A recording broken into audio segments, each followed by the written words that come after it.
Shalom saudara-saudara dalam Tuhan. Pada kesempatan kali ini saya ingin membawakan satu tema mengenai bersandar kepada yang tidak berubah di saat kehidupan berubah-ubah. Nah, saya membawakan sharing ini dalam kondisi saya yang agak lemah. Saya sedang mengalami moodnya down dan ada rasa depresi juga. Dan saya mau membagikan ini dengan keberadaan saya apa adanya. Dan kalau saya sudah melewati pergumulan gangguan bipolar selama 26 tahun dari tahun 1998. Saya bersyukur karena anugerah Tuhan sudah menolong saya sampai sekarang. Saya tahu bahwa pergumulan dengan gangguan kesehatan mental seperti bipolar itu bukan hal yang mudah. Nah, karena saya jujurnya bicara seringkali mengalami segala sesuatu itu sepertinya berubah gitu ya. Mood itu bisa berubah ketika orang mengalami gangguan bipolar, bisa mengalami fase hipomania, fase mania, fase depresi, dan juga bisa tadinya udah bagus, udah di hipomania udah seger, udah banyak melayani, banyak mengerjakan proyek, banyak aktif ini itu, kemudian turun ke dalam fase depresi, dan itu seringkali berubah-ubah gitu ya. Bisa kadang-kadang naik di atas, kadang-kadang turun di bawah, bisa kadang-kadang ada pencapaian, ada proyek-proyek, bisa kadang-kadang juga ada banyak rest, diam, dan bahkan agak nganggur gitu ya. Sepertinya jujur bicara susah untuk belajar untuk konsisten. Harus diakui bahwa untuk mempunyai konsistensi itu bukan hal yang mudah gitu ya.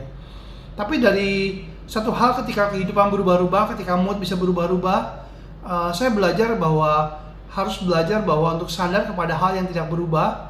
Jadi dan juga belajar ada beberapa poin yang saya coba belajar untuk diri saya sendiri terapkan, dan semoga ini bisa menjadi refleksi bagi teman-teman kita juga. Dan pertama saya belajar untuk tidak menilai diri dari pencapaian-pencapaian, dan ini nggak mudah ya.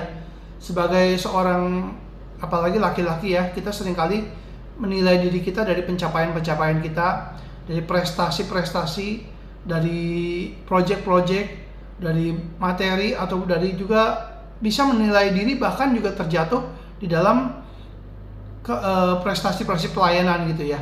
Nah, saya belajar untuk tidak menilai diri dari pencapaian-pencapaian seperti ini, walaupun ini harus terus mengingatkan diri ya. Karena kalau kita sering menilai diri dengan seperti ini bisa berubah gitu.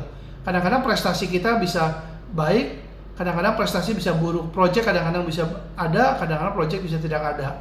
Kadang-kadang semua itu bisa berubah. Kalau kita menilai diri kita dari seperti itu, diri kita akan sangat mudah untuk tergoncang. Nah, juga belajar untuk tidak menilai diri dari membandingkan dengan orang lain. Nah, seringkali ada satu kecenderungan pencobaan, saya sudah kadang-kadang bergumul ya, membandingkan pergumulan orang dengan orang lain gitu ya. Padahal pergumulan setiap orang itu berbeda ya, dan ada anugerah bagi setiap anak-anak Tuhan. Kita nggak boleh membandingkan misalnya dengan orang lain. Seringkali ini adalah bisa jatuh ke dalam sombong ataupun minder ya. Kalau kita lebih baik dari orang lain, kita sombong. Kalau kita lebih rendah dari orang lain, serasa tidak lebih baik dari orang lain, kita merasa minder gitu ya. Nah, ini juga nggak stabil gitu ya. Jadi belajar untuk dalam hal seperti ini, kadang-kadang kalau kita membandingkan nggak bisa dengan orang yang hebat, kita mau membandingkan dengan orang yang dengan setara dengan kita tapi yang lebih di bawah kita. Itu sebenarnya kita sebenarnya nggak boleh seperti itu ya. Saya juga sering mengingatkan diri ya, karena saya sebagaimana saya ada itu karena anugerah Tuhan, dan Tuhan pun punya anugerah bagi setiap orang. Nggak boleh membandingkan diri, bahkan membandingkan diri juga dari orang yang bergumul dengan kesehatan mental yang lainnya, itu pun nggak boleh gitu ya, karena tiap orang punya pergumulan masing-masing. Kemudian juga kita jangan menilai diri kita dari mood dan emosi yang dialami. Belajar jangan menilai diri kita dari mood dan emosi yang dialami, karena ini bisa berubah-ubah gitu ya. Kalau kita sedang moodnya baik, kita nilai oh saya lagi baik gitu ya. Kalau sedang moodnya buruk, kita bilang oh saya ini orang yang buruk gitu ya. Karena itu selalu berubah gitu ya. Baiklah kita menilai diri pada hal-hal yang lebih bersifat kekal gitu ya, lebih bersifat menetap. Nah, misalnya kita melihat diri kita dan identitas kita sebagai anak Tuhan. Saya belajar untuk melihat kesetiaan Tuhan kepada diri saya. Tuhan tidak pernah berubah, Tuhan tetap mengasihi saya. Identitas saya tidak pernah berubah, keselamatan saya tidak pernah berubah, Dan saya tahu bahwa segala sesuatu yang terjadi dalam hidup saya mendatangkan kebaikan. Itu suatu anugerah Tuhan. Dan semua dalam kendali Tuhan juga. Ini suatu hal yang tetap gitu ya. Kemudian juga belajar untuk memperkatakan Injil kepada diri sendiri ya.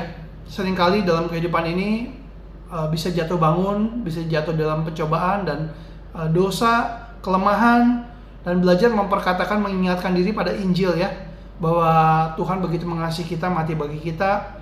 Ketika hidup bisa naik turun, tapi kita ingat bahwa kasih Tuhan tidak pernah berubah. Tuhan ketika kita masih seteru Allah, ketika kita masih musuh Allah, ketika kita masih berdosa, ketika kita masih lemah, Kristus sudah mati bagi kita. Itu pada kita masih pada titik paling lemah pun, pada titik paling jauh pun, pada titik paling buruk pun, Tuhan sudah begitu mengasihi kita. Apalagi kita ada dalam kondisi yang lebih baik, lebih maju, Tuhan tetap mengasihi kita gitu ya. Kasih Tuhan tidak pernah berubah. Belajar memperkatakan Injil kepada diri sendiri bahwa mengapa engkau gelisah, hai diriku, dan gelisah dalam diriku, berharaplah kepada Tuhan maka aku akan bersyukur lagi. Terus memperkatakan, menguatkan diri sendiri, self talk, dan memperkuat diri sendiri lagi. Maka kita bisa ada kekuatan untuk menghadapi kehidupan ini yang berubah-ubah ya. Injil adalah kekuatan Allah yang menyelamatkan setiap orang yang percaya. Itu adalah satu pengharapan bagi kita ya. Ketika kita punya Injil, kita ada kabar baik bahwa Kristus mengasihi kita, Kristus mati bagi kita. Ketika hal-hal dalam dunia ini berubah-ubah, saya belajar di dalam pergumulan keletihan jiwa ini juga untuk tetap tenang jiwanya, untuk tetap berharap pada Tuhan, dan bersyukur bahwa Dia akan terus menyertai dan menolong kita semua. Kiranya refleksi singkat pada hari ini boleh memberkati. Ketika teman-teman punya pergumulan naik turun, punya pergumulan yang nggak mudah, yang bisa kadang di atas, kadang di bawah, kadang konsisten, kadang tidak konsisten, ingat bahwa di dalam segala perubahan-perubahan yang dialami oleh teman-teman, ada Tuhan yang mengasihi teman-teman, yang setia. Di dalam setiap perubahan yang dialami, dalam kondisi yang berubah-ubah ini, tetap ada hal yang stabil, keselamatan kita, identitas kita, dan masa depan kita ada di tangan Tuhan. Semua dalam kendali Tuhan yang maha baik ya. Jadi kita malah bisa berkata kepada jiwa kita, tenanglah jiwa kita, dan Tuhan mengasihi kita. Kiranya perenungan ini boleh menjadi berkat. Tuhan memberkati kita semua. Amin.